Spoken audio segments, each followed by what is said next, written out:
빛으로 오신 예수님, 이 땅에 생명으로 오신 예수님, 진리로 오신 예수님을 영접하고 오늘도 예배를 통해 만남으로 어둠이 떠나가게 될 줄 믿습니다. 우리 안에 사망이 끊어지게 될 줄 믿습니다. 온갖 거짓과 사설들이, 미혹들이 다 사라지게 될 줄로 믿습니다. 한 청년의 우리 간증을 통해서 이게 그냥 한 사람의 이야기가 아니라요, 누구 예외 없이 우리가 이 실족할 수 있는 부분들, 내가 정말 열심히 살았는데 내 나름 최선을 다했는데 환경이 받쳐주지 않고 사람들이 인정해주지 않고 그랬을 때 우리는 누구든지 이런 시험적 요소에, 이런 실족할 수 있는 상황에 놓여질 수 있습니다. 지난주 본문이긴 한데 2절과 3절에 보면 광야에서 외쳤던 예수님을 보자마자 세상 죄를 지고 간 하나님의 어린 양이라고 정확하게 표현했던 세례 요한이 어디에 갇히냐면 감옥에 갇히죠. 자, 2절 3절을 같이 한번 읽어봅니다. 시작. 요한이 옥에서 그리스도께서 하신 일을 듣고 제자들을 보내어 예수께 여짜오되 오실 그이가 당신이오이니까 우리가 다른 일을 기다리오리까. 요즘처럼 이런 감옥이 아니고 당시의 감옥은요, 지하에 거의 빛이 들어오지 않고 습도가 너무 높고 온갖 벌레 또 쥐들이 들끓는 너무나 열악한 환경이 바로 감옥이었어요. 세례 요한은 그 바람이 불고 정말 모래와 온갖 사막에 그 맹수들과 벌레들이 있는 광야에서는 매우 강했는데 어디에서 지금 약했죠? 감옥에서. 내가 정말 이렇게 생명을 다해서 사역을 했는데 왜 내가 지금 이런 감옥에 들어서, 결국은 본인이 느꼈겠죠. 내 목숨이 얼마 남지 않았다는 걸. 그때 그는 제자들을 보내서 예수님께 그렇게 질문을 해요. 당신이 정말 오실 그의 메시아 그리스도가 맞습니까? 분명히 본인이 그랬거든요. 하나님의 아들 그리스도라고. 근데 환경이 이렇게 확 돌변해 버리자 아니면 우리가 다른 일을 기다려야 됩니까? 라고 지금 반문하고 있는 거예요. 우리는 내가 열심히 한 것만큼 자기 열심 속에서 뭔가 채워지지 않으면요, 이렇게 언제든지 낙심하고 좌절할 수 있어요. 신앙생활이라 하면 하나님과의 모든 관계를 의미하는데요, 내가 정말 그분과의 관계가 온전해지면 예배드리고 또 우리가 봉사하고 하나님께서 나에게 맡겨주신 직분들을 감당할 때 뭐가 있어야 될까요? 기쁨이 있어야 돼요. 보람이 있어야 되고요. 우리가 매주마다 우리가 나누는데 이 감사가 새록새록 솟아나야 됩니다.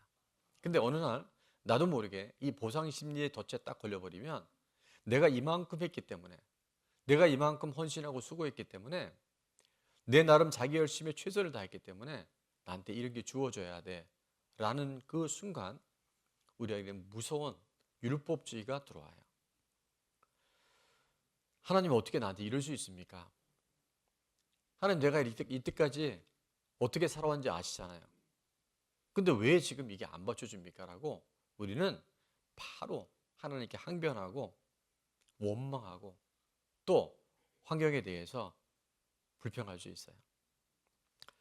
신앙생활에서 종교생활로 전락할 수 있는 무서운 하나의 덫이 바로 이 보상심리라고 하는 거예요. 한 4주 전에 제가 한 말씀을 드렸는데 딸이 공부를 열심히 했대, 잘했대요. 그러니까 이 아빠가 일반 직장을 다니다가 직장을 퇴사하고 투잡, 쓰리잡을 뛰면서 아이가 학원도 가야 되고 과외도 해야 되니까 뒷바라지를 한 거예요. 그래서 정말 이 아이가 의대에 갔고 의사고시에 합격하고 이제 의사로서 첫 근무를 하게 된 그때 딸이 사귀던 남자친구를 데려왔는데 그 친구가 아마 대학도 못 나온 근로자로 근무하는 그런 남자친구였던 것 같아요. 근데 이 아빠가 뭐라고 얘기를 하냐면 이렇게 얘기합니다.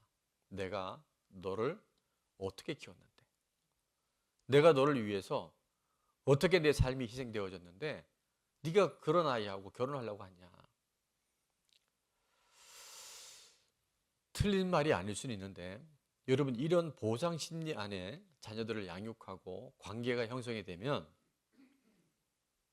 아이들도 행복할 수 없을 뿐더러 부모된 그 입장에서도요 결코 건강하지가 않아요. 말씀드린 적이 있지만 정말 부모로서 이 자녀를 건강하게 양육한다고 한다면 아빠가 많은 부분을 희생하고 일반 직장 내려놓고 편안한 생활 내려놓고 투잡 쓰리잡 뛰면서 너를 뒷바라지 할 수 있어서 아빠는 그게 너무 기쁨이었어. 나는 네가 그렇게 훌륭한 사람이 되어가는 과정을 보면서 나는 그게 너무나 행복했어. 그리고 너가 선택하는 것을 아빠도 인정해 줄게 하게 되면요. 뭐 결혼해서 행복했다 불행했다 그걸 얘기하는 것이 아니라 이 관계는요. 정말 아름답게 갈 수 있어요. 그런데 보상 심리 안에 이게 딱 묶여버리면 모든 게 다 내가 해준 만큼 누군가 뭘 해줘야 되고 또 내가 받은 만큼 상대방이 해야 되기 때문에요. 이게 전부 다 피곤한 관계로 갈 수 있어요. 더 잘해주지 못해서 더 해주지 못해서 미안한 마음을 가질 수 있을 때 모든 관계와 모든 삶은 아름답고 또 관계 안에 주신 하나님의 풍성한 은혜가 넘쳐나게 되는 줄을 믿습니다. 그런 부모님 밑에 자라는 자녀들은요 정말 최선을 다해서 자기 삶을 살아낼 뿐만 아니라 부모님께도 최선을 다하게 되는 줄을 믿습니다. 혹시 우리들 중에 내가 너를 어떻게 키웠는데 이런 마음을 갖고 있는 부모님 세대가 있다고 한다면 오늘부터 예수님의 이름으로 끊어지게 될지어다. 네가 나의 자녀로 태어났고 내 밑에서 자라나주고 엄마 아빠가 너희들을 위해서 이렇게 양육할 수 있고 희생할 수 있는 것이 기쁨이었다고 얘기할 수 있는 그런 부모, 그런 부모님 밑에는 아이들의 건강한 자아성이 세워지게 될 줄로 믿습니다. 가끔 식사를 하고 나서 아내로부터 저는 이런 인사를 받아요. 덕분에 잘 먹었어요. 제가 이렇게 물어보죠.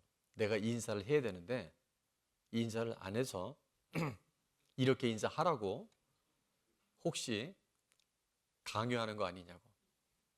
아니 밥은 본인이 차리고 반찬을 다 준비했는데 덕분에 잘 먹었습니다라고 인사를 받으니까 제가 뭔가 어색한 거죠. 내 얘기를 들어보니까 일리 있는 얘기를 하더라고요. 그게 아니고 인사받고 싶어 한 얘기가 아니라 내가 혼자 있었더라면 이렇게 밥을 반찬을 많이 만들어서 먹지 않았을 텐데 당신이 있기 때문에 반찬을 준비했고 그래서 덕분에 잘 먹게 된 거라고. 일리가 있죠. 어. 내가 차려줬으니까 고맙다는 인사를 해야 돼. 잘 먹었다고 나한테 표시해야 돼. 라고 한다면 그 밥을 먹는 남편도 매우 피곤합니다. 아, 또 이 밥 먹고 인사해야 되는구나. 감사 표시해야 되는구나. 우리가 보상 심리를 극복할 수 있을 때 많은 부분에요. 자유해져요. 내가 베풀고도 그것에 감사가 있고 받고도 거기 기쁨이 있어요. 관계가 편안해집니다. 그럴 때 특별히 우리 남편들은 또 우리 가족들은 그렇게 정성껏 식사를 준비한 아내와 엄마에게 해줄 선물이 있어요. 그게 뭐냐면요. 그게 바로 맛있게 잘 먹어주는 거예요. 사실 신혼 초에 제가 이 표현을 잘해야 되는데 저희 아내의 그 반찬과 또 음식 솜씨가 그렇게 뛰어나지는 않았어요. 어린 나이에 결혼을 했기 때문에 뭐 그럴 시간들이 많지 않았던 것 같아요. 그런데 저희 어머니는 이 음식 솜씨가 경지에 이른 분이에요. 그래서 뭐 정말 요즘 같으면 그 음식의 달인 뭐 이런 거 나오셨을 거예요. 여름 성경학교 교사들 30명, 50명도 하루 장바다가 반나절이면 정말 상이 부러질 정도로 차리시고 특별히 저희 어머니 된장찌개와 또 김치는요 이게 환상이에요. 근데 막상 결혼하고 보니까 저는 모든 여자들이 그렇게 음식 한 줄 알았어요. 근데 꼭 그런 것만 아니더라고요. 근데 중요한 것은 그럼에도 제가 물론 식성이 좋은 편도 있는데 바쁘고 또 본인도 할 일이 많음에도 최선을 다해 정성껏 음식을 차려주는 걸 보면 제가 너무 첫째는 맛있게 먹었고 또 많이 먹었고 그리고 잘 먹고 항상 이렇게 얘기했어요. 너무 맛있다고. 어떻게 이렇게 음식을 맛있게 하냐고. 그랬더니요 정말 음식 솜씨가 갈수록 좋아지는 거예요. 그래서 제가 이렇게 적어봤어요. 아내의 음식 솜씨는 한번 띄워줘 보세요. 다 같이 읽습니다. 시작. 이럴 때 가정이 천국이 되는 거예요. 남편들이 이렇게 얘기하죠. 진상 남편들. 내가 힘들게 돈 벌어줬는데 반찬이 이게 뭐냐고. 갑자기 얼굴들이 다 굳어져요. 지금. 도대체 집에서 뭐 하고 있냐고. 왜 반찬이 왜 이렇게 똑같냐고. 집이 왜 이렇게 지저분하냐고. 여러분 아내들도요. 일이 많아요. 예. 가정일 해본 남편들 알겠지만 집안일은 안 하면요. 그냥 표시가 나고 하면 표시가 안 나요. 예, 이럴 때 안면이 많이 나오네요. 아이들이 방에서 공부하고 있는데 가장이 거실에 TV 크게 틀어놓고서 좀 줄여달라 그러면 내가 이렇게까지 돈 벌어다 주는데 이 정도도 못해? 이런 남편, 이런 아빠들 오늘부터 끊어지게 될지어다.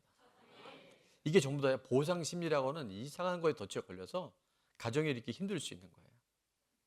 우리 교회 안에서도 이런 분들이 우리 교회는 없지만 내가 교회 출석한 지 몇 년인데 아직 직분도 안 줘? 이런 말들. 왜 셀리도 나는 안 시켜줘? 여러분 우리가 예수님 영접해서 구원받고 예배드릴 수 있는 것 하나님이 주시는 감격 안에 살아간다는 거 이게 바로 은혜고 하나님이 주시는 기쁨인 줄로 믿습니다. 하나님은 리더보다도 직분자보다도 그 하나님이 세운 질서에 순종하는 사람들을 최고로 기뻐하신 줄 믿습니다. 그렇게 섬기는 사람은 하나님 기억하실 줄로 믿습니다. 그래서 목사가 시키는 대로 하면 됩니다. 그럴 때 하나님의 나라가 이루어져요. 예배를 드릴 수 있는 것에 감사하는 사람, 내가 하나님 앞에 자녀가 되어져서 하나님을 아버지라 부르고 기도할 수 있는 사람, 내가 봉사하고 헌신할 수 있는 그런 믿음의 사람을 하나님 최고로 기뻐하실 줄로 믿습니다. 그래서 저는 오늘 예배를 드리면서 야, 이 보상 심리가 이렇게 많은 부분을 우리를 묶고 있구나. 그래서 이 보상 심리가 이제 말씀을 통해서 끊어질 때 어떤 일이 있느냐? 보상 심리를 극복할 때 같이 있습니다. 다 같이 시작. 보상 심리를 극복할 때 하늘 상급으로 채워지게 됩니다. 아멘. 2024년 한 해 동안 우리 좋은 나무 공동체 안에 수고한 많은 지체들이 있어요. 예배를 위해서 지금 우리 예배 2부 예배를 드리고 있는 중에 하나는 우리 영화부, 유치부, 초등부, 학생부, 그다음에 우리 안내팀, 또 찬양팀, 방송팀, 또 뭐 있습니까? 예, 중보기도팀 아침 일찍 나와서 이 모든 것들이요 하나님의 은혜고요. 내가 뭘 해서 하나님 채워주서가 아니라 그렇게 할 수 있음이 하나님이 주신 은혜라는 걸 고백할 때 우리에게 하늘 상급이 이어지게 될 줄로 믿습니다. 여러분 한 분 한 분 안에 이런 하늘의 위로와 하늘의 소망으로 가득 넘쳐나게 될 줄로 믿습니다. 자, 적용 질문입니다. 다 같이 읽을게요. 시작.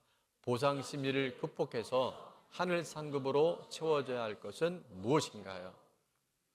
우리 안에 지금 내가 이만큼 했다고 하는 것이 아니라 할 수 있음이 기쁨이라고 하나님 앞에 올려드릴 때 하나님 반드시 그 모든 영역들을 기억하실 줄로 믿습니다. 섭섭함, 서운함, 억울함들 다 끊어지게 될지어다. 그래서 오늘 연장선상에서 이제 세례 요한과 그 제자들에게 예수님이 이제 어떻게 하면 인본주의가 끊어질 수 있을까에 대한 말씀을 주실 때 오늘 말씀의 제목이 이렇게 주어집니다. 다 같이 읽습니다. 시작. 땅에서 큰 자가 아니라 천국에서 큰 자가 되어야 합니다. 우리는 땅에서 큰 자가 되기를 원하는데 하나님의 지금 관심과 모든 목표는 바로 하늘에서 큰 자가 되기를 주님이 원하시고 계신다는 거죠. 자, 그래서 우리가 천국에서 큰 자가 되려면 첫 번째입니다. 말씀의 자리를 떠나지 않아야 합니다.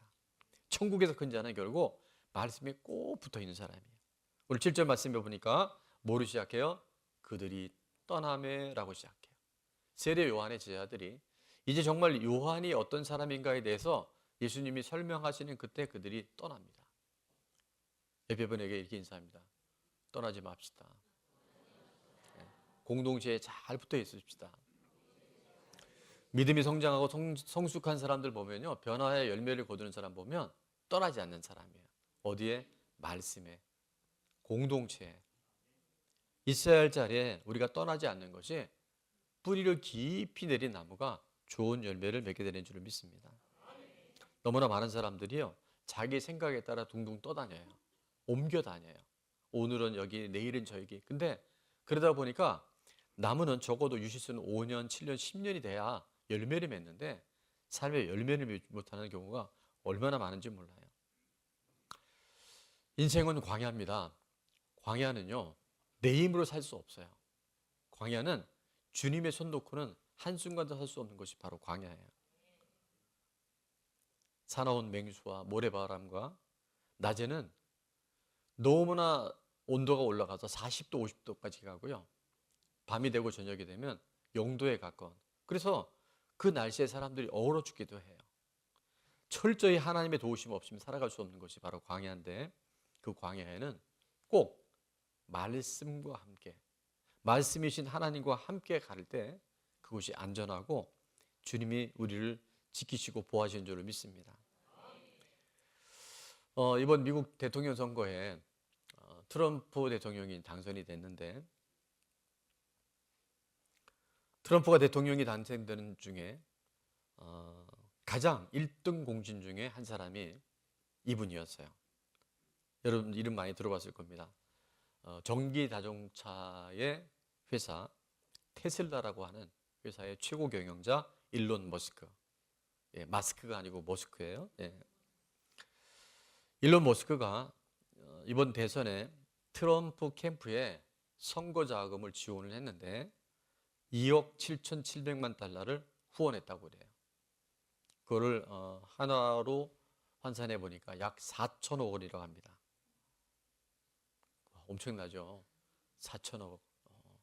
우리는 그게 얼마인지 잘 몰라요.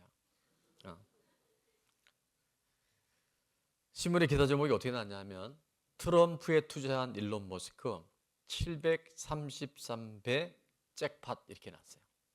잭팟이 뭔지 아세요? 예, 잭팟 아는 분들은 많이 땡겨 오신 분이에요. 이게.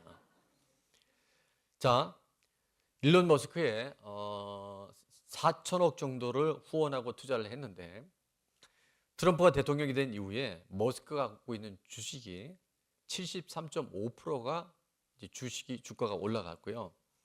대선 이후에 자산이 이전과 이후에 얼마가 늘어났냐면 1,700억 원이 1,700억 불이 늘어났대요. 그래서 얼마가 늘어났냐? 자산이, 이건 정말 하늘의 별 같은 얘기, 244조 원이 늘어났대요. 그러니까 4천억을 후원 투자해서 얼마? 244조.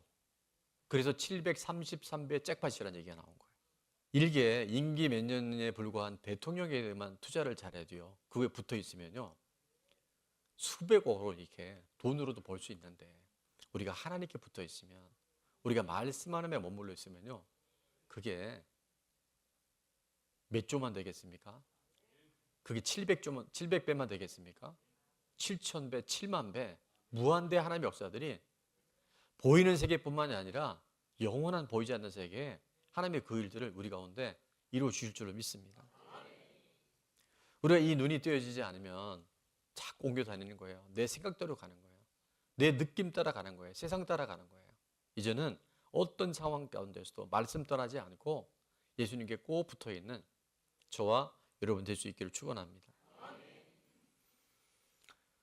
큐티 목회로 유명한 또 이번 주 금요일 날도 그 부목사님에 계신 분이 이제 이 재단에 금요 철야를 선교 주셨는데 우리들 교회 김양재 목사님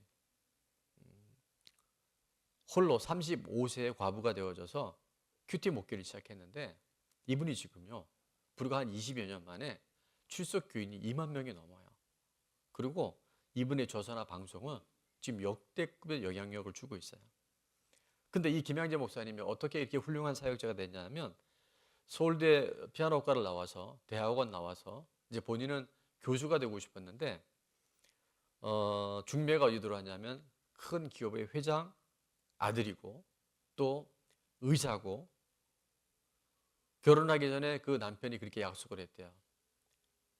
지금 돈 얘기를 하니까 화면이 막 떨리네요 보니까. 이게 아마 방송에는 어떻게 달라 모르겠네. 막상 결혼을 하고 보니까 외출을 못하게 하고 그렇게 돈이 많은 집안인데 며느리에게요 남편이 딱 생활비 외에는 아무것도 안 주는 거예요. 전화도 못 쓰게 하는 거예요. 아마 나중에 직접 본인을 통해서 우리가 간증을 한번 들을 기회가 있을 것 같은데 집에요 가사도우미 2명과 시어머니와 같이 아침에 한번 저녁에 한번 청소를 하는데 그 가정에는 걸레가 5가지가 있대요. 마른 걸레, 아시걸레, 기름걸레, 또 무슨 걸레. 그래서 청소하는데 2시간에 3시간 걸리는데 아침 저녁으로 하는 거예요. 그러니까 세상에 그 명문대학의 피아노학과를 나와서 대학 교수가 되려 했던 사람이 그래서 남편이 그때 결혼 전에 내가 1년에 한 번씩은 독주회를 열어주겠다. 그러니까 그리고 결혼해서 왜 안 지키냐 했더니 그걸 믿었냐? 이렇게 얘기하더래요. 그러니까 이 감옥도 이런 감옥이 없는 거예요. 그래서 내가 이제 그만 살까? 그러다 가출을 합니다. 근데 어느 기도원에 갔다가 거기서 이제 성령 세례를 받고 다시 돌아와서 이분이 그때 이 죽을 것 같은 감옥 속에서 뭘 했냐면요. 딱 하나 한 개밖에 없어요. 뭐냐면 말씀의 삶을 그날 큐티에 목숨을 걸어버린 거예요. 3시간, 4시간, 5시간 그 말씀을 묵상하고 기도하는 중에 이분 안에 이 큐티에 주신 하나님의 영성이 그 삶에 그대로 드러난 거예요. 그래서 그날 남편이 소천하는 날도 에스겔 말씀을 통해서 네 배우자가 죽게 될 텐데 울지 말라고 하는 그러니까 에스겔 선지자에 주신 하나님의 그 말씀이 정확하게 그날 이루어지면서 이제 나중에 한번 그 얘기를 제가 본인이 하시든지 제가 할 때가 또 있겠지만 이 큐티를 통해서요 이분이 살아난 거예요.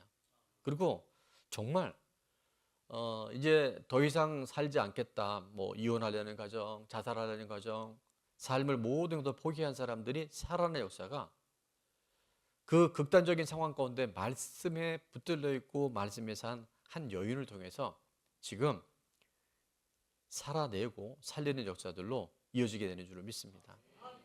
여러분 오늘 우리가 말씀을 떠나지 않고 그 말씀에 순종하며 말씀 따라가잖아요. 그러면 그 자체에 하나님의 능력이 임하고 나 한 사람이 살아나는 것뿐만이 아니라 또 다른 사람을 살리고 섬길 수 있는 하늘의 상급의 주인공으로 우리를 빚어가실 줄로 믿습니다. 우리가 그래서 떠나지 않아야 돼요. 내 안에 내가 이렇게 열심히 했는데 하나님 왜 내가 다 떨어져야 되나요? 낙심 원망이 올 수 있는 그때 예배의 자리, 공동체의 자리에 나오니까 하나님이 그 말씀을 들려주잖아요. 세례 요한도 그럴 수 있고 우리는 늘 실족할 수 있어요. 그래서 보상 심리를 극복하고 하나님이 부르신 사명의 자리로 나가잖아요. 그리고 그 사람은 살아나요. 살아난 그 사람을 통해서 또 다른 사람을 살려낼 수 있어요. 이게 하나님의 역사인 줄로 믿습니다. 사건과 환경이 우리 가운데 있다는 것은요. 하나님이 직접 말씀으로 우리를 양육하시겠다고는 하나님의 사인인 줄로 믿습니다. 그래서 그것을 잘 지켜나가고 말씀에 꼭 붙어 있을 때 일론 머스크가 트럼프 캠프에 참여해서 733배의 잭팟을 터뜨린 것과 비교할 수 없는 하늘의 문이 하늘의 상급이 우리 가운데 반드시 임하게 될 줄 믿습니다. 자, 적용 질문입니다. 같이 한번 읽을게요. 시작. 말씀의 자리로 돌아와야 할 것은 무엇인가요? 그래서 우리는 주일 성수가 이렇게 중요한 거고요. 그러니까 이 말씀이 들리는 자리에, 말씀이 있는 자리에 오잖아요. 그럼 우리가 살아나요. 하나님의 역사가 일어납니다. 그리고 소그룹에 참여하되 적극적으로 소그룹에 참여하는 것. 그 다음에 우리 교회 선물 주신 꾸준한 5종 세트. 이 영적 근력을 통해서 우리는 우리 삶의 땅에서 큰 자가 아니라 하늘의 큰 자로 준비되어져야 할 줄로 믿습니다. 자, 마지막 한 가지, 천국에서 큰 자가 되려면 같이 있습니다. 시작. 간절함으로 침노해야 합니다. 자, 침노해야 됩니다. 12절 말씀 다 같이 있습니다. 시작. 세례 요한의 때부터 지금까지 천국은 침노를 당하나니 침노하는 자는 빼앗느니라. 아멘. 자, 이 침노란 단어를 우리가 자주 쓰지는 않는데 원어에 보면 헬라어로 비아조라는 단어를 씁니다. 이 비아조는 한번 같이 읽을게요. 시작. 압도하다, 자격 없는 자가 강제로 밀고 들어가다. 그 천국은요, 수동태가 아닌 거예요. 우리가 적극적으로 밀고 들어가야 돼요. 그 약속을 따라서 우리가 압도하며 나갈 때 하늘의 문은 열어질 줄 믿습니다. 예수님 당시에 바리새인들이나 사두개인들이나 율법학자들은요, 스스로가 나는 자격이 있다라고 얘기를 해요. 나는 충분히 이 정도면 이것을 가질 수 있고 누릴 수 있다라고 그런 착각 속에 있었어요. 자기 죄를 보지 못했어요. 자기 의를 드러냈어요. 그러니까 그들은 예수님이 그렇게 필요하지 않았어요. 그래서 그들에게 하늘나라에 대한 소망이나 갈급함이 그들에게 없었다는 거예요. 결국 세상을 따라가고 명예를 따라가고 돈을 따라가고 세상의 쾌락을 따라갔던 거예요. 그런데 예수님 당시에 가장 지탄받았던 세린이나 창녀들, 또 수많은 사람에게 조롱과 비난을 받았던 사람들은 자기 죄가 드러나고 자기 죄를 보면서 스스로 생각합니다. 아, 나는 천국에 갈 자격이 없구나.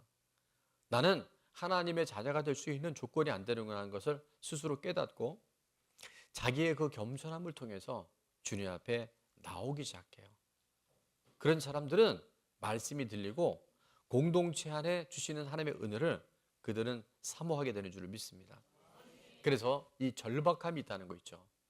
우리 안에 문제가 없는 것이 아니라 그 문제 속에서 하나님의 도우심이 없이 살 수 없다고 하는 그 간절함이 있을 때 하나님 그 사람을 찾아내시고 그 사람을 통해서 하늘의 천국의 상급이 그들 가운데 약속되게 되는 줄을 믿습니다.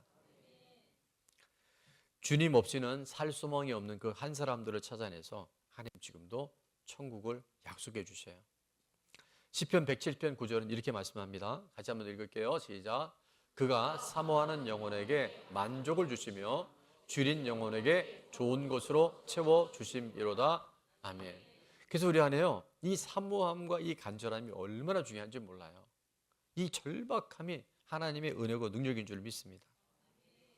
요즘 우리가 큐티할 때 사무엘을 묵상하는데, 사무엘상을 묵상하는데 하나님이 왜 다윗의 생애에 사울 왕과 같은 사람을 만나게 하셨을까요? 왜 그런 사람 만나게 하셨을까요? 하나님이 다윗의 생애에 사울 왕을 만나게 하신 것은 한번 따라해 볼까요? 다윗 안에 있는 사울을 빼내시려고.